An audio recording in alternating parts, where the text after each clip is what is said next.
Imagine stepping onto a plane with your child, expecting nothing but a peaceful journey, only to feel the sting of judgment the moment you board. Rachel Moore, a pregnant mother, thought she was simply taking a first-class flight. But what followed was a series of doubts, humiliation, and quiet resilience. Why did the flight attendant call the police on her? And shockingly, it wasn't Rachel who was removed from the flight, but the very person who humiliated her. This isn't just one woman's story. It's a reflection of the silent struggles so many endure every day.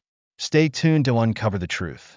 But before we begin, let us know where you're watching from in the comments. We also wish you and your loved ones a warm, joyful, and happy new year. And if this story touches your heart, don't forget to hit that subscribe button. We'll be bringing you more amazing stories tomorrow. Now, let's embark on this journey together.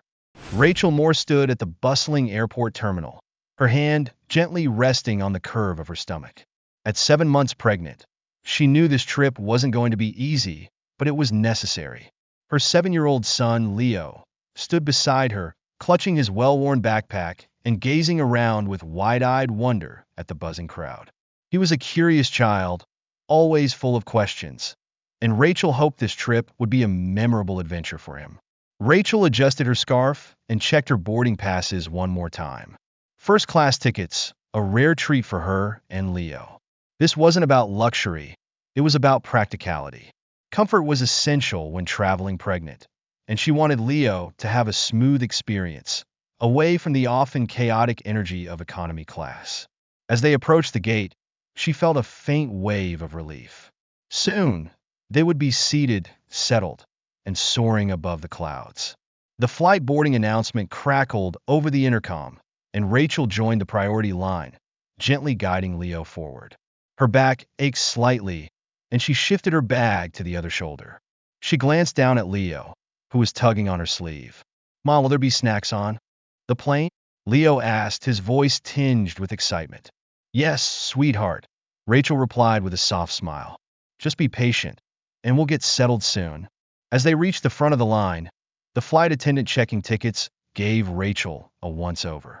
It was subtle, a flicker of hesitation, a momentary tightening of her lips, but Rachel noticed. Years of navigating the world as a black woman had attuned her to such micro-expressions. She handed over the boarding passes, maintaining her composure. "Thank you, Mrs. Moore," the attendant said, her tone clipped but polite. "You're in first class today?" "Yes, we are," Rachel replied evenly, her voice betraying none of the irritation bubbling under the surface.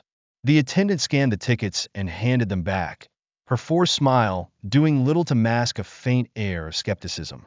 Rachel took Leo's hand, guiding him down the jet bridge. When they entered the plane, the first-class cabin was everything Rachel had hoped for.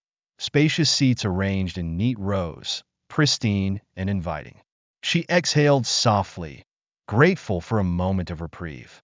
Leo's eyes lit up as he marveled at the setup. "Wow, Mom, these seats are huge," he whispered, his voice brimming with excitement. Rachel chuckled, ruffling his curls. "It's nice, isn't it? Let's get comfortable before the plane takes off." She guided Leo to their seats and helped him settle in before placing her carry-on in the overhead compartment. Lowering herself carefully into her own seat, she adjusted the seatbelt over her growing belly and leaned back, savoring the quiet moment. But the peace didn't last long. "Excuse me, ma'am," a voice interrupted. Rachel turned to see another flight attendant standing in the aisle, clipboard in hand. Jennifer Hayes, according to her name tag. She was a tall woman with a sharp, professional demeanor and an expression that seemed carefully neutral. "Yes," Rachel replied politely, her posture straightening. Jennifer's smile was tight, almost mechanical. "I need to verify your boarding passes." Rachel blinked, surprised. "I already showed them at the gate." "I understand," Jennifer said, her tone overly formal. "But I just need to confirm again." Rachel reached into her bag and retrieved the passes, her movements deliberate and calm. She handed them over without comment, watching as Jennifer scanned the tickets. The attendant's eyes lingered on them longer than necessary, her brow furrowing ever so slightly. "These are for first class?" Jennifer asked, her voice laced with a subtle disbelief she probably thought went unnoticed. Rachel felt a familiar twinge in her chest. The quiet sting of being questioned, of having her place in the world subtly challenged. She kept her tone steady. Yes, they are. Jennifer nodded curtly and handed the tickets back. Thank you, she said, the words lacking sincerity. As she walked away, Rachel's gaze followed her. She didn't miss the way Jennifer whispered something to a colleague in the galley, her eyes flicking briefly back toward Rachel and Leo's seats. Rachel sighed and turned her attention to Leo, who was busy examining the flight's safety card. Everything's fine, sweetie, she said softly, brushing a stray curl from his forehead. The hum of the cabin grew as more passengers filed in, their chatter blending with the low murmur of the air conditioning. Rachel tried to shake off the interaction, but she couldn't ignore the tension that had crept in like an unwelcome guest. It wasn't just Jennifer's behavior. It was the small glances from other passengers, the slight shifts in body language that spoke volumes. An older woman seated across the aisle adjusted her scarf, her eyes darting toward Rachel before quickly looking away. A man in a press suit 2 rows ahead glanced back, his expression unreadable but lingering just a moment too long. Rachel adjusted her seatbelt and took a deep breath, trying to ground herself. She wasn't new to this. She had faced these moments before, the silent insinuations, the quiet but pointed reminders that she didn't quite belong. Still, it never got easier. Mom, can I have the window seat next time? Leo asked suddenly, his voice breaking through her thoughts. Rachel smiled down at him, grateful for the distraction. Of course, sweetheart. Next time it's all yours. The cabin crew began their pre-flight announcements, and Rachel closed her eyes briefly, hoping to find some calm before takeoff. But the feeling of unease lingered. She opened her eyes to see Jennifer making her way down the aisle again, her gaze sweeping over the passengers. When their eyes met, Jennifer's expression faltered for a fraction of a second before she quickly looked away. Rachel tightened her grip on the armrest. The weight of Jennifer's judgment hung in the air, a reminder that even in first class, comfort came with conditions. Leo leaned his head against her arm, his small hand resting on her belly. Is the baby kicking, Mom? Rachel's heart softened, and she smiled despite herself. Not right now, buddy. Maybe the baby's waiting until we're in the air. As the plane began to taxi, Rachel leaned back in her seat, stroking Leo's hair absent-mindedly. She knew the flight would take them to their destination, but the journey was already proving to be more complicated than she had anticipated. And deep down, she couldn't shake the feeling that the challenges were far from over. The plane hummed softly as the last few passengers settled into their seats. Rachel Moore glanced at her son, Leo, who was now busy flipping through the pages of the in-flight magazine, marveling at photos of faraway places.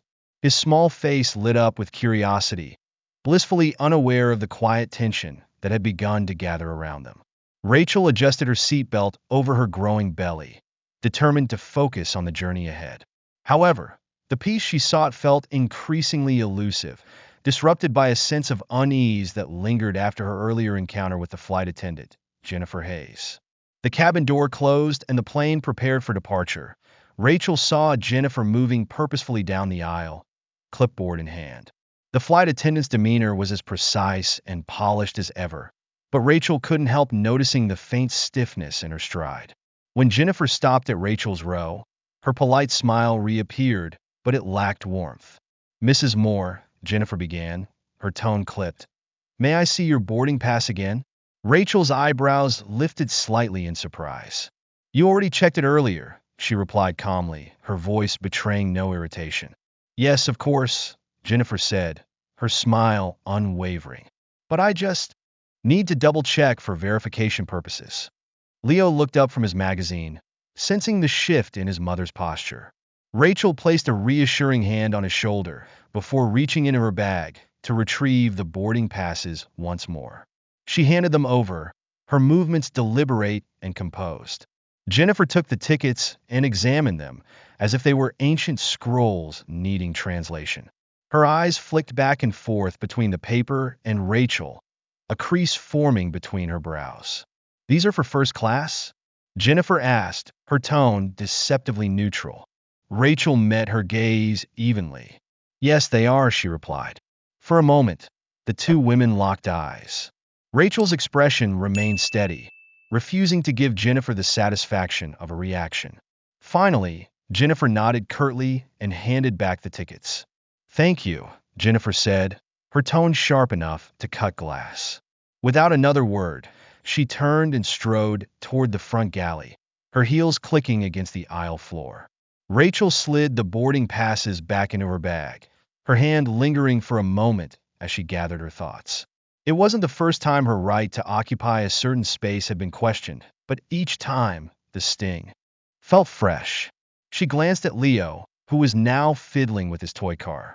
Everything's okay, buddy, she said softly. Leo nodded, his focus already back on his miniature vehicle, but Rachel noticed the faint crease of concern on his young face.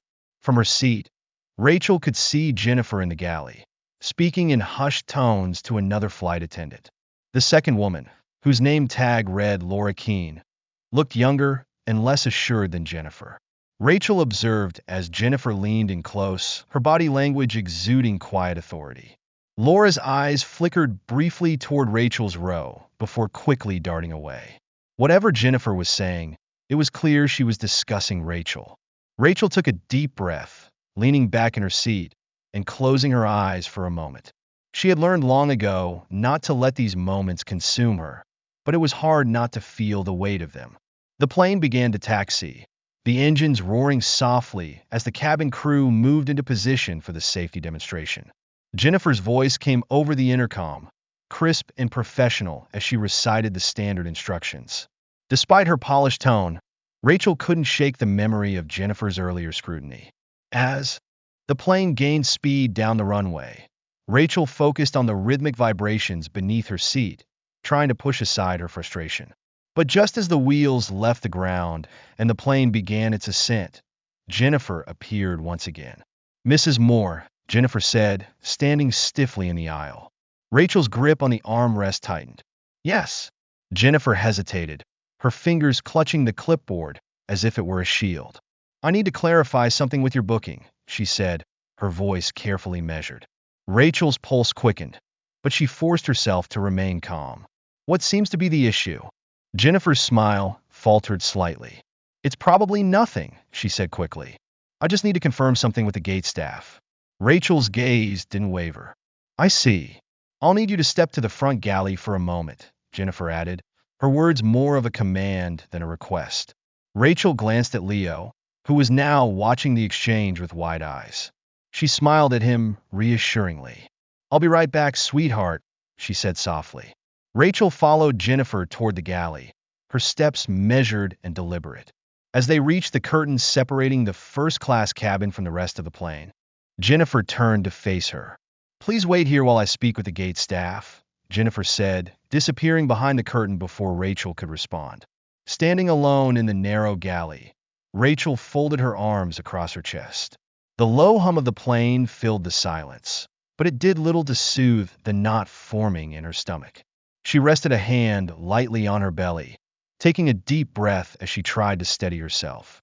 Minutes ticked by, each one stretching longer than the last. When Jennifer finally returned, she wasn't alone. A male flight supervisor, whose badge read Daniel Reed, trailed behind her. His expression was calm but cautious. Mrs. Moore, Daniel began, his voice firm yet polite. I understand there's been some confusion about your seating. Rachel's eyebrows arched slightly. Confusion, she echoed. Yes, Daniel said, glancing briefly at Jennifer. But after reviewing your boarding passes, it's clear there's no issue. Rachel nodded, her tone even. I'm glad to hear that. Jennifer stood silently beside him, her posture stiff, her expression unreadable. Rachel's gaze shifted to her for a brief moment before turning back to Daniel. May I return to my seat now? Rachel asked. Of course, Daniel replied quickly. I apologize for any inconvenience. As Rachel made her way back to her seat, she could feel the weight of the passengers' gazes on her. The murmurs of conversation had quieted, replaced by a tense silence that filled the cabin. Rachel held her head high, her steps steady as she returned to her seat. Leo looked up at her with a mixture of curiosity and concern. "Mom, is everything okay?" Rachel smiled down at him, brushing a hand over his curls. "Everything's fine," she said softly. "Let's just enjoy the flight." But as she settled into her seat, Rachel couldn't ignore the lingering tension in the air. The incident, though resolved, had left an indelible mark on the journey. Rachel turned her gaze to the window, watching as the clouds stretched endlessly across the sky. The plane cruised smoothly through the air, but beneath the calm exterior, the storm of emotions continued to swirl. The plane soared steadily above the clouds, but for Rachel Moore, the turbulence was not in the air. It was brewing in the narrow confines of the cabin. Back in her seat, Rachel tried to focus on the in-flight entertainment screen in front of her. Leo leaned into her side, innocently engrossed in a cartoon, unaware of the tension that had yet to dissipate. Rachel's fingers tapped lightly against the armrest as she replayed the earlier interactions with Jennifer Hayes. It wasn't just the words Jennifer had used. It was the tone, the skepticism woven into every syllable. Rachel exhaled softly, reminding herself to let it go. But Jennifer wasn't done yet. Barely 20 minutes had passed when Rachel noticed Jennifer moving down the aisle again, this time with a walk that radiated determination. Her face was composed, but there was an edge to her expression, a kind of resolve that sent a prickle of unease down Rachel's spine. "Mrs. Moore," Jennifer said, stopping beside her row, "I need you to step to the galley again, please." Rachel glanced at Leo, her instincts flaring. "What is this about now?" Jennifer hesitated, but only for a moment. "There seems to be an issue with your reservation," she replied, her tone carefully neutral. Rachel's jaw tightened, but she kept her voice calm. "We've already addressed this. Your supervisor confirmed there was no problem." "Yes, but there's additional information we need to clarify," Jennifer said, her words clipped. Rachel felt her patience thinning. She glanced at Leo, whose innocent gaze had shifted to one of worry. "I'm not leaving my son alone," she said firmly. Jennifer stiffened, but before she could respond, another voice cut in. "I can stay with him if you'd like." Rachel turned to see Rose Wilson, the younger flight attendant, standing nearby. Rose's expression was hesitant but kind, and Rachel caught a flicker of sympathy in her eyes. Rachel hesitated. She didn't trust Jennifer, but Rose seemed sincere. Finally, she nodded. "Leo, this nice lady will sit with you for a moment, okay? I'll be right back." Leo nodded reluctantly, clutching his toy car a little tighter. "Okay, Mom." Rachel followed Jennifer toward the galley, her steps steady despite the growing knot of frustration in her chest. Once again, they stopped just beyond the curtains separating first class from the rest of the plane. This time, however, Rachel wasn't alone. For long, moments after they arrived, two uniformed officers stepped into the galley from the front of the plane. Rachel's heart sank. "Ma'am," one of the officers said, his tone professional but guarded, "we were called to address a potential issue with your seating." Rachel's breath hitched for just a moment before she steadied herself. "A potential issue?" she repeated, her voice even. "I've already shown my boarding pass twice." "There's no issue." Jennifer stepped forward, her posture rigid. "I thought it best to have the situation verified by a third party," she said, her words clipped and devoid of apology. The officer raised an eyebrow, glancing briefly at Jennifer before turning his attention back to Rachel. "Could I see your boarding pass again, ma'am?" Rachel reached into her bag without hesitation, her movements deliberate. She handed over the boarding pass, her gaze unwavering as she met the officer's eyes. He examined the ticket carefully, his brow furrowing slightly as he read the details. After a moment, he turned to Jennifer. "This ticket is valid," he said, his tone carrying a hint of reproach. "There doesn't appear to be any problem here." Jennifer's composure faltered for the first time. "I just thought." "You thought wrong," the officer interrupted, his voice firm. "Calling us for something like this was unnecessary." Rachel stood silently, her arms crossed as she watched Jennifer's face flush with embarrassment. The officer returned the boarding pass to Rachel with a slight nod. "I'm sorry for the inconvenience, ma'am." Rachel accepted the ticket, her voice calm but pointed. "I hope this resolves any further confusion." The officer nodded again, his gaze shifting uncomfortably as he motioned for his colleague to follow him back toward the cockpit. Jennifer, however, lingered, her hands clenched tightly around her clipboard. "Mrs. Moore," she began, but Rachel cut her off with a sharp look. "Enough," Rachel said, her voice low but firm. "You've done enough." Jennifer blinked, startled by the quiet force of Rachel's words. Without another word, Rachel turned on her heel and walked back to her seat. As Rachel re-entered the first-class cabin, the weight of dozens of eyes fell on her. The other passengers, who had been whispering among themselves moments ago, fell silent as she passed.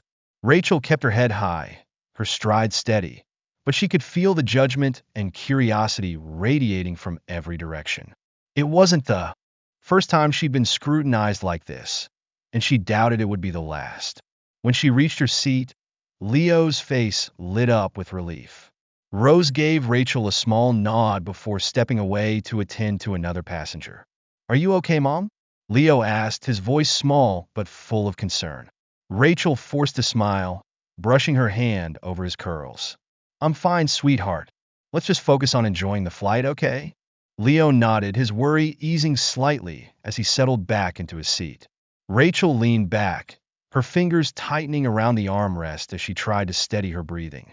The humiliation of the incident lingered, a bitter taste she couldn't shake. Across the aisle, she noticed a man in a tailored suit glancing at her. When their eyes met, he quickly looked away, pretending to focus on his book. Rachel sighed, her frustration simmering just below the surface. The cabin grew quieter as the plane cruised at altitude, but the tension remained. Rachel could feel it in the glances that lingered too long, in the stiff smiles of the crew members who passed by her row. Leo leaned against her side, his small hand resting on her arm. "Mom, why did the police come?" Rachel's heart ached at the innocence in his question. She hesitated, searching for the right words. "They made a mistake," she said softly, brushing a strand of hair from his forehead. "But it's all taken care of now." Leo nodded, satisfied for the moment, but Rachel could see the flicker of confusion still dancing in his eyes. As the hours stretched on, Rachel tried to lose herself in the hum of the plane, in the softness of Leo's breathing as he drifted off to sleep. But the storm inside her refused to quiet. She thought of Jennifer's face, the flush of embarrassment as the officer corrected her, and the passenger's stares that followed Rachel back to her seat. It wasn't about the ticket, Rachel realized. It never had been. This was about something deeper, something heavier, a quiet but insidious belief that people like her didn't belong in spaces like this. Rachel stroked Leo's hair, her resolve hardening with each passing moment. This wasn't over, she decided. Not by a long shot. The plane cruised smoothly at 35,000 feet, the rhythmic hum of the engines filling the cabin. For most passengers, the tension from earlier had likely faded into the background. But for Rachel Moore, it lingered like a shadow, unseen but impossible to ignore. Rachel adjusted Leo's blanket as he leaned against her, his small body curled up in his seat. He had drifted off to sleep, his toy car clutched tightly in his hand. The innocence of his slumber was a fragile comfort in the wake of everything that had happened. Across the aisle, hushed voices interrupted her thoughts. Rachel didn't turn her head, but her ears caught snippets of the conversation. "I mean, can you believe it?" One man murmured, his voice low but audible enough to carry.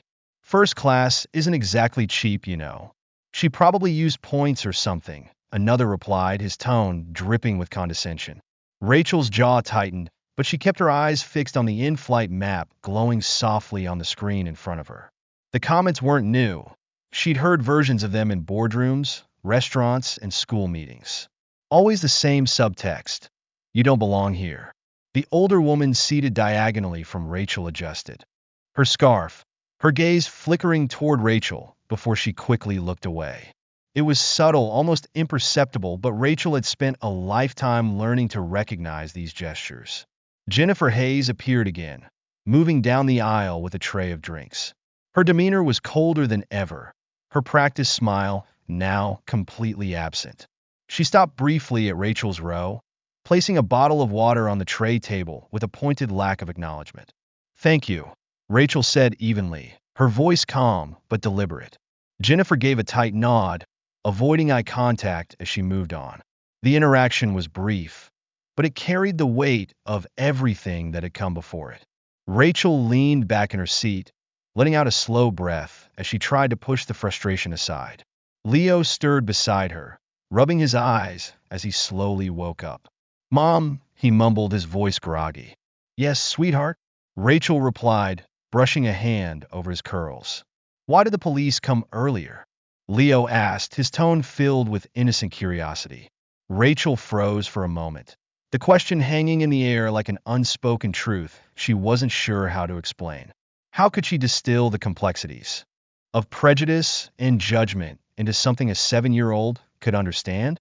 "They made a mistake," Rachel said softly, choosing her words carefully. "They thought there was a problem, but there wasn't." Leo frowned slightly, his small fingers fiddling with the edge of the blanket. "But why did they think that?" Rachel hesitated. "Sometimes people don't understand things," she said finally. "And when they don't understand, they make the wrong decisions." Leo nodded slowly, though the confusion in his eyes remained. Rachel leaned down and kissed his forehead, hoping her words had been enough to reassure him, even if they hadn't erased the lingering doubt in her own heart. The hours stretched on, the cabin settling into a kind of restless quiet. Most of the passengers had retreated into books, movies, or the faint glow of their phones.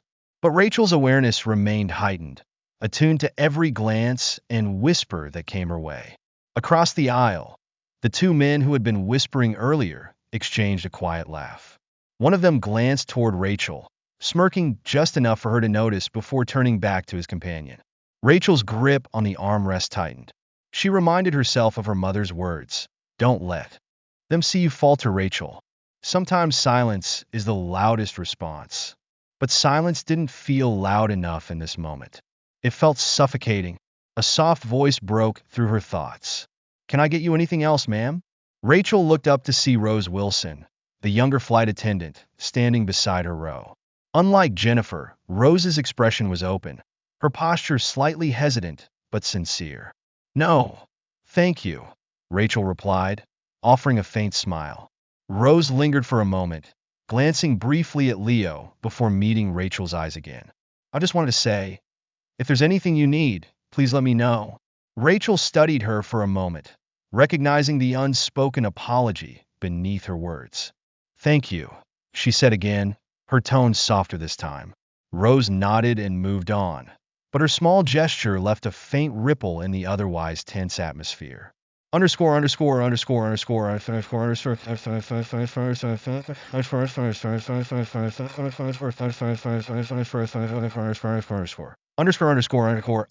Rachel turned her attention to the window, letting her eyes drift over the endless expanse of sky.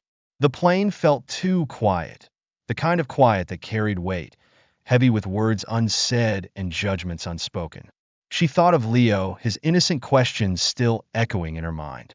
How many times, she wondered, would she have to explain the unexplainable to him? How many more lessons in resilience and dignity would he need before the world taught him its own lessons in prejudice? Jennifer passed by again, her movements brisk as she tended to the other passengers. Rachel noticed the way she avoided making eye contact, her shoulders stiff with an unspoken tension. The man across the aisle cleared his throat loudly, speaking just loud enough to be overheard.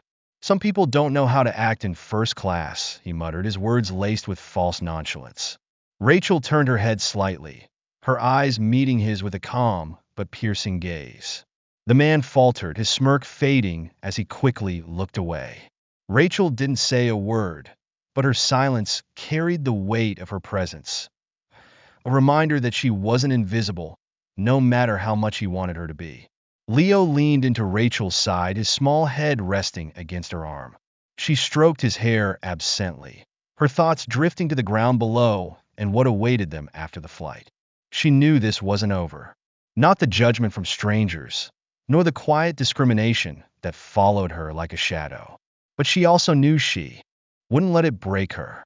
Rachel pressed a kiss to the top of Leo's head, her resolve hardening. For him, she would fight.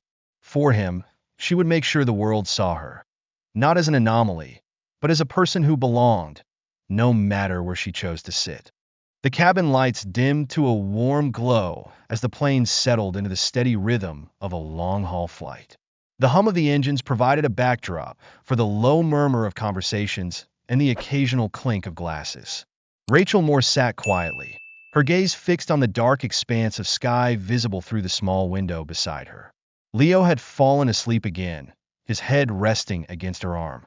His tiny hand still clutched his toy car, the wheels occasionally spinning as he moved in his sleep. Rachel adjusted the blanket over him, her movements careful, as if the act of caring for her son could somehow ground her amidst the turbulence of her thoughts. Her mind drifted back to her own childhood, to summers spent in her grandmother's house in the deep south. She remembered the sticky heat of those long afternoons and the sound of her mother's voice, calm and steady, even when the world around them was anything but. Rachel could still see her mother standing in the kitchen, her hands covered in flour, as she prepared biscuits for Sunday dinner. She had always seemed unshakable, her composure unyielding even in the face of injustice. Rachel, her mother had said once, her voice low but firm, the world's going to test you in ways you can't imagine. But don't let it see you falter. Your strength is in how you carry yourself, not in how loud you speak. At the time, Rachel hadn't fully understood. She had watched her mother navigate the small indignities of everyday life, the sideways glances in grocery stores, the clipped tones from shopkeepers, the moments of quiet erasure that chipped away at her dignity. Her mother had borne it all with a kind of grace that Rachel had both admired and resented. Now, sitting in the confined space of the airplane cabin, Rachel understood her mother's words in a way she never had before. The weight of the day pressed against her chest, heavy and unrelenting, but she knew she couldn't let it show. Not for the sake of the passengers who had judged her, and certainly not for Leo, who needed to see his mother stand tall. Rachel stroked her son's hair, her fingers brushing against his soft curls. She thought of the questions he had asked earlier, the confusion in his eyes as he tried to make sense of what had happened. How could she explain to him that the world often made assumptions about people like them? That the space they occupied was always quietly questioned, no matter how valid their claim?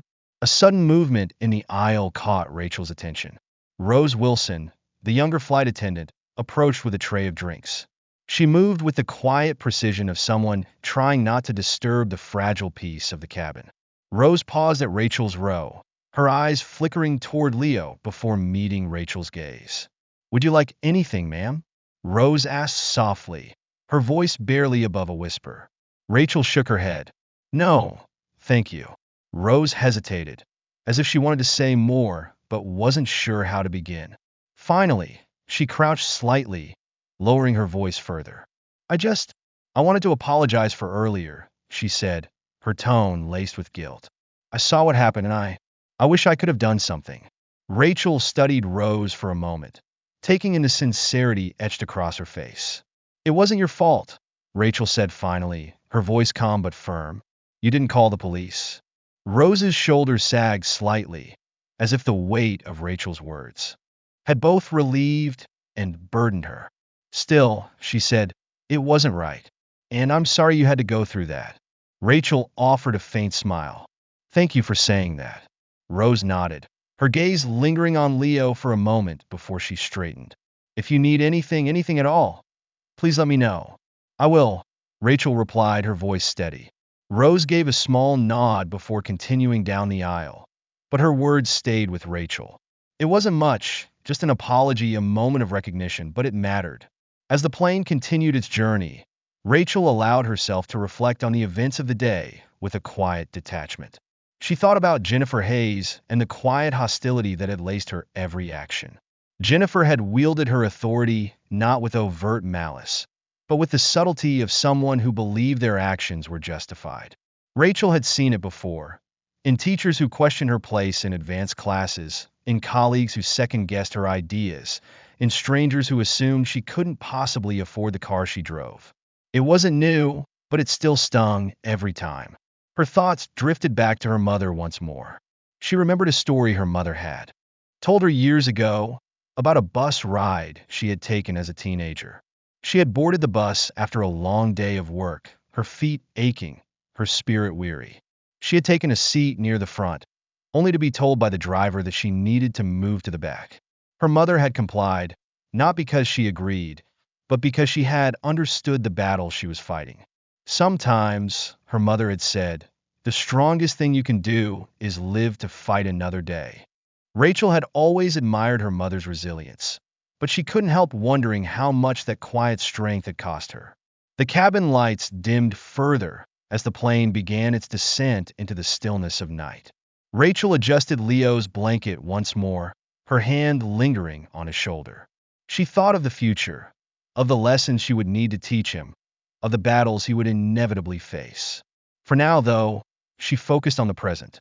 She focused on the soft rise and fall of Leo's breathing, on the way his small hand still clutched his toy car as if it were a lifeline.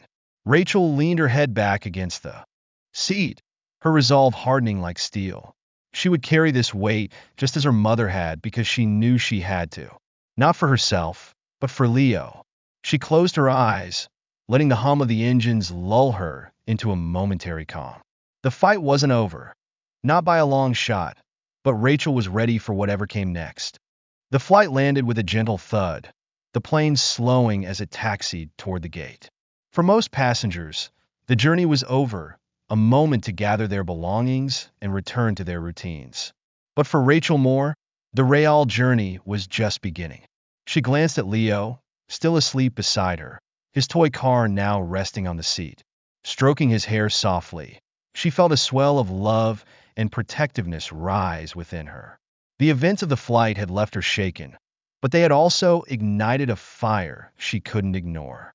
As they exited the plane, Rachel noticed Jennifer Hayes standing near the cabin door, her posture stiff and her expression unreadable. Jennifer offered a generic mechanical thank you as passengers disembarked, but when Rachel approached, Jennifer's composure faltered. Rachel met Jennifer's gaze, her expression calm but piercing. She didn't say a word. She didn't need to. The silence between them carried the weight of everything that had transpired. "Have a good day," Jennifer said, her voice strained. Rachel gave her a polite nod, her silence a quiet reminder that this wasn't over. Later that evening, as Rachel sat in her kitchen, the events of the flight played. On a loop in her mind, Leo was upstairs, tucked into bed, his soft snores a soothing counterpoint to the storm of thoughts swirling in her head. She opened her laptop, the screen casting a faint glow in the dimly lit room. Her fingers hovered over the keyboard as she tried to find the right words to capture what she had experienced. This wasn't just about her. It was about something much larger, a systemic issue that had allowed Jennifer to act the way she did without hesitation. Finally, Rachel began to type. To Mr. Peter Grant, CEO of Skyways Airlines, subject. A call for accountability. My name is Rachel Moore, and I was a passenger on Flight 217 from Boston to Denver on June 5th.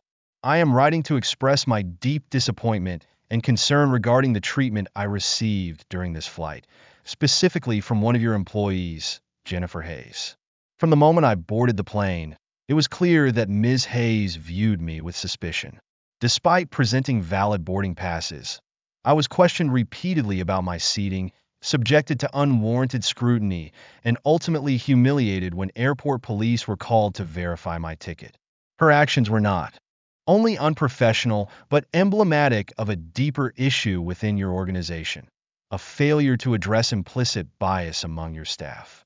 Rachel paused, her fingers hovering over the keys as she considered her next words. She wanted the letter to be more than a recounting of events. It needed to resonate, to hold the airline accountable in a way they couldn't ignore. The discrimination I experienced on your flight is part of a broader pattern that many Black travelers face when occupying spaces deemed unfamiliar or undeserved. Whether it's a store clerk demanding to see a receipt for items purchased or a flight attendant questioning the validity of a first-class ticket, these moments are not simply mistakes. They are microaggressions that carry the weight of systemic racism. The harm caused by these actions extends beyond embarrassment. It chips away at a person's dignity, their sense of belonging, and their trust in the institutions that claim to serve them. Rachel leaned back, taking a deep breath as she reread her words. She could feel the weight of her mother's voice in her mind, urging her to speak truth to power. She continued typing, her resolve hardening with each sentence. What happened to me on Flight 217 was unacceptable. However, what is even more troubling is the likelihood that this has happened to others who may not have had the means or the platform to speak out. As the CEO of Skyways Airlines, you have the power to change this. You can implement mandatory bias training for all employees, establish clear protocols to ensure fair treatment of all passengers, and create a system for accountability when these standards are not met. This is your opportunity to demonstrate that Skyways Airlines is committed to equity, inclusion, and the dignity of every passenger who chooses to fly with you. Rachel paused again, her mind racing. She wanted her words to inspire action, not just platitudes. I do not write this letter for sympathy or compensation. I write it because silence is complicity, and I refuse to be complicit in the systems that perpetuate injustice. I hope you will not be either. Sincerely, Rachel Moore. Rachel read through the letter one last time before pressing send. As the email disappeared from her screen, she felt a sense of calm settle over her. She didn't know if the letter would lead to change, but she knew it was a step she had to take for herself, for Leo, and for the countless others who had been silenced in similar moments. The response came quicker than Rachel expected. The next morning, as sunlight streamed through the kitchen window, her phone buzzed with an email notification. From Peter Grant, CEO of Skyways Airlines. Subject: Thank you for reaching out. Rachel opened the email, her heart pounding. Dear Mrs. Moore, thank you for bringing this matter to my attention. I was deeply troubled to read about your experience on Flight 217. On behalf of Skyways Airlines, I want to extend my sincerest apologies for the treatment you received. Your letter has highlighted issues within our organization that must be addressed immediately. As a first step, I have instructed our Human Resources Department to conduct a thorough review of our policies and employee training programs. Additionally, we will be implementing mandatory bias training for all staff effective next quarter. I would also like to speak with you directly to discuss how we can ensure incidents like this do not happen in the future. If you are willing, I would appreciate the opportunity to hear more about your perspective and how we can make Skyways a better airline for all passengers. Thank you for your courage in sharing your story. I look forward to working together toward meaningful change. Sincerely, Peter Grant. Rachel stared at the email, her emotions a mix of relief, disbelief, and cautious optimism. It wasn't a perfect resolution. Policies and promises wouldn't undo the hurt caused by Jennifer's actions, but it was a start. Leo wandered into the kitchen, rubbing his eyes sleepily. Morning, Mom, he said, climbing into a chair at the table. Good morning, sweetheart, Rachel replied, pulling him into a gentle hug. As she held her son close, Rachel felt a renewed sense of purpose. The fight wasn't over, but she was ready for whatever came next. Rachel Moore sat at her kitchen table, a steaming cup of tea in her hands. The sun filtered through the curtains, casting soft, golden light across the room. But Rachel's mind was far from the tranquil scene around her. The email from Peter Grant, CEO of Skyways Airlines, still sat open on her laptop. She had reread it several times, dissecting every word. While it appeared genuine, Rachel knew better than to take corporate apologies at face value. Promises of action, no matter how sincere, often faded once the public's attention shifted. Her phone buzzed, startling her from her thoughts. The screen lit up with an unfamiliar number, and for a moment, Rachel hesitated. Taking a steadying breath, she answered. Hello, this is Rachel Moore, she said, her voice calm and composed. Mrs. Moore, this is Peter Grant, a measured voice replied. I wanted to personally thank you for your letter and express my regret over the treatment you experienced on our flight. I hope you have a moment to talk. Rachel's grip on the phone tightened slightly. I do, she replied. Thank you for reaching out. For the first few minutes, Peter spoke in the careful, polished tones Rachel expected from a CEO. He reiterated his apology, acknowledged the need for immediate changes within the airline, and listed the steps already being taken, including mandatory bias training and a thorough review of incident reporting procedures. But Rachel wasn't here for platitudes. Mr. Grant, she interjected, her tone steady but firm, I appreciate your willingness to address what happened. But let's not pretend this is just about one incident. What I experienced on that flight was the result of a system that allows bias to go unchecked. Peter paused, his voice losing some of its rehearsed quality. You're right, he admitted. And that's why we're taking this seriously. Your letter made it clear that this isn't just about one employee's actions. It's about a culture we need to change. Rachel leaned back in her chair, her thoughts racing. Change doesn't come from emails or training sessions alone, she said.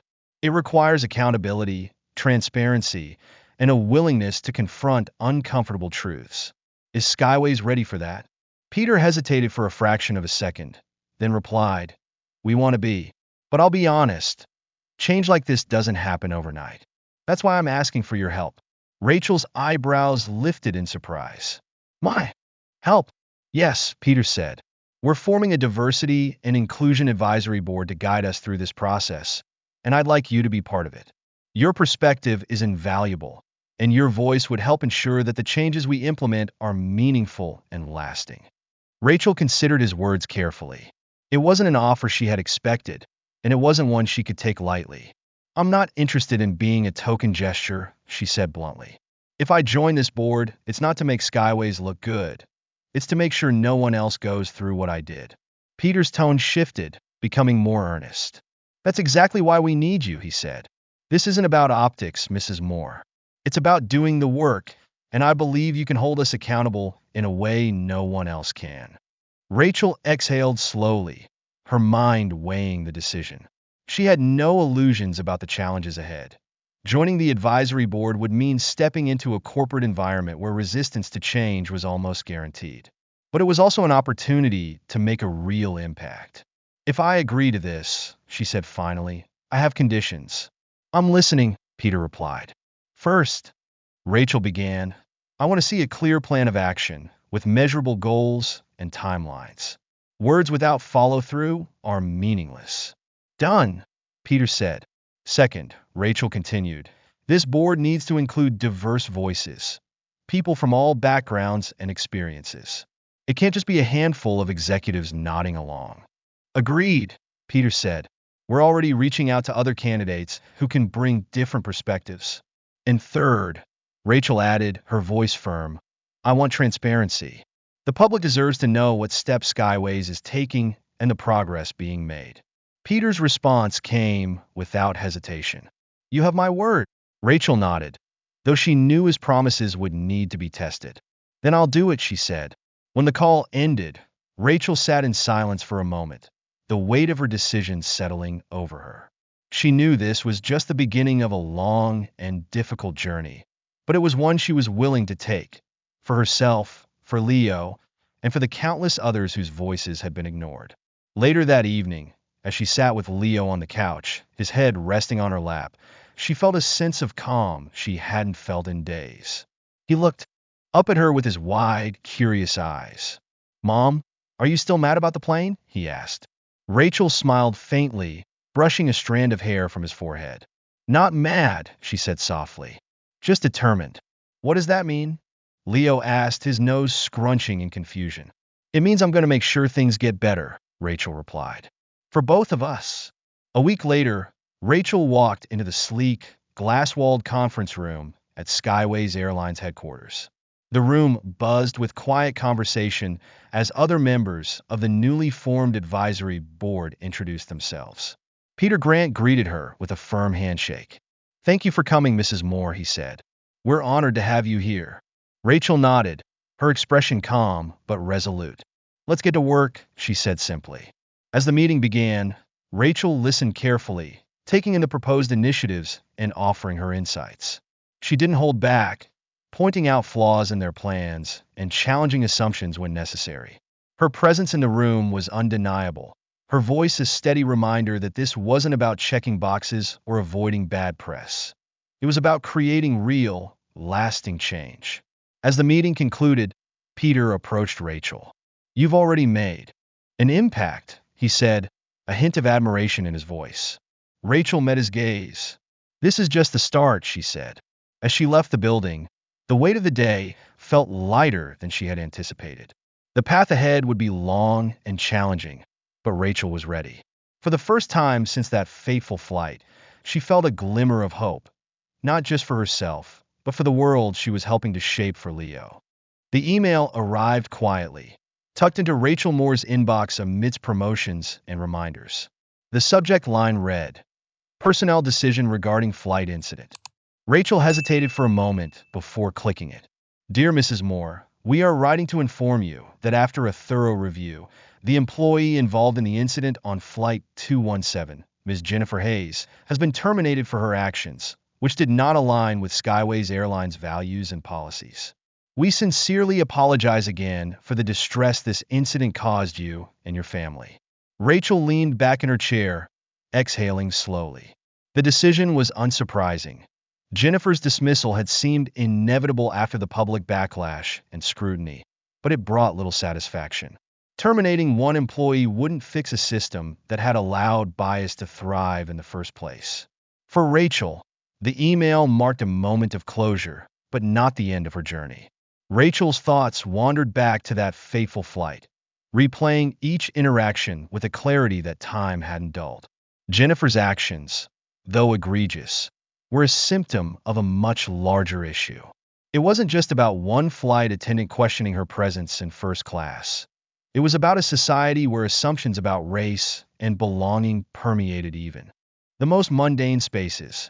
In the weeks since joining Skyways Airlines Diversity and Inclusion Advisory Board, Rachel had come to understand just how deeply these biases were embedded. She'd sat in meetings where well-meaning executives fumbled over terms like unconscious bias and equity, their discomfort palpable. But she had also seen genuine efforts to learn and grow, small but meaningful steps toward a more inclusive culture. That evening, Rachel sat on the porch, watching the sun dip below the horizon. Leo sat beside her, his legs swinging as he sipped a glass of lemonade. "Mom," he said, breaking the silence, "did that lady on the plane get in trouble?"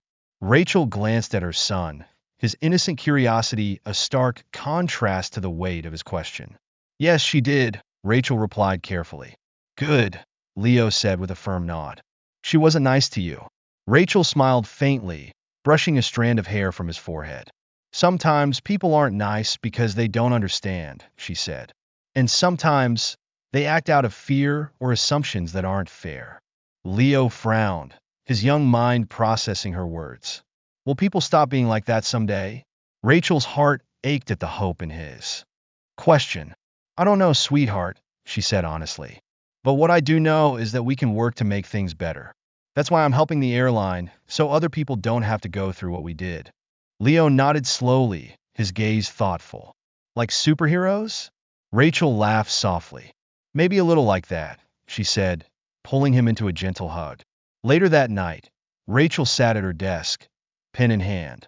The work with Skyways Airlines had given her a glimpse into the challenges of enacting systemic change. It wasn't enough to fire one person or implement one training session. Change required persistence, uncomfortable conversations, and a willingness to confront the biases that often went unspoken. She thought of the other passengers on the plane, the ones who had whispered, the ones who had averted their eyes, and the few, like Rose, who had shown quiet courage. Each had played a role in the story, their actions or inactions, highlighting the complexity of addressing discrimination. Rachel began jotting down notes for the next advisory board meeting, her thoughts turning to how the airline could go beyond surface-level fixes. She wrote about creating mentorship programs for underrepresented employees, revising hiring practices, and fostering a culture where passengers and staff alike felt valued and seen. The next weekend, Rachel took Leo to the park. The sun was bright, the air filled with the laughter of children. Watching Leo chase after a soccer ball, Rachel felt a surge of determination. She thought about the world she wanted for him, a world where his worth wasn't questioned because of the color of his skin, where his potential wasn't limited by others' biases. As Leo ran back to her, grinning and breathless, Rachel knelt to his level. "You know you can be anything you want, right?" she said, her voice firm. Leo nodded, his smile widening. "Anything, anything," Rachel repeated. "But remember, it's not just about what you do. It's about how you treat people along the way. Be kind, be strong, and stand up for what's right." Leo wrapped his arms around her in a tight hug. Like you, Mom. Rachel held him close, the weight of his words both humbling and inspiring. As the months passed, Rachel's involvement with the advisory board grew. Her voice became a cornerstone of the airline's efforts to rebuild trust with its passengers and staff. Articles began to circulate about Skyways Airlines' new initiatives, and Rachel's name occasionally appeared in headlines, though she remained focused on the work rather than the recognition. One day, she received a letter in the mail. It was from a woman named Denise, who had read about Rachel's story in the news. Dear Rachel, the letter began. I wanted to thank you for speaking up and for fighting back. I had a similar experience years ago, but I stayed silent because I didn't think anyone would listen. Seeing what you've accomplished gives me hope. Please keep going. You're making a difference. Rachel sat quietly for a moment, the letter resting in her lap. It was a reminder that her fight wasn't just for her or Leo. It was for people like Denise, and for those who hadn't yet found their voices. Rachel often reflected on the lessons she'd learned throughout her journey. She had discovered that change wasn't always grand or immediate. It was often slow, built on small, deliberate actions that accumulated over time. She had learned the power of resilience, not just in enduring injustice, but in transforming it into something meaningful. And she had learned the importance of speaking up, even when it felt easier to stay silent. Her mother's voice echoed in her mind. Strength isn't how you carry yourself. For Rachel, that strength now carried a purpose far greater than herself. Months after the incident, Rachel stood at the podium at a Skyways Airlines event, addressing a room filled with employees, executives, and community leaders. Her words were measured, her voice steady. This isn't about one person or one flight, she said. It's about creating a culture where everyone feels they belong, where dignity isn't a privilege but a right. Change isn't easy, but it's necessary. And it starts with all of us. As the room erupted in applause, Rachel glanced at Leo, who sat in the front row, beaming with pride. For the first time in a long time, Rachel felt the weight of the past lift slightly. The journey wasn't over, but she was walking forward, one step at a time, turning pain into progress. Thank you for listening all the way to the end of this story. And remember to hit that subscribe button so you won't miss out on our upcoming inspirational tales. See you in the next one.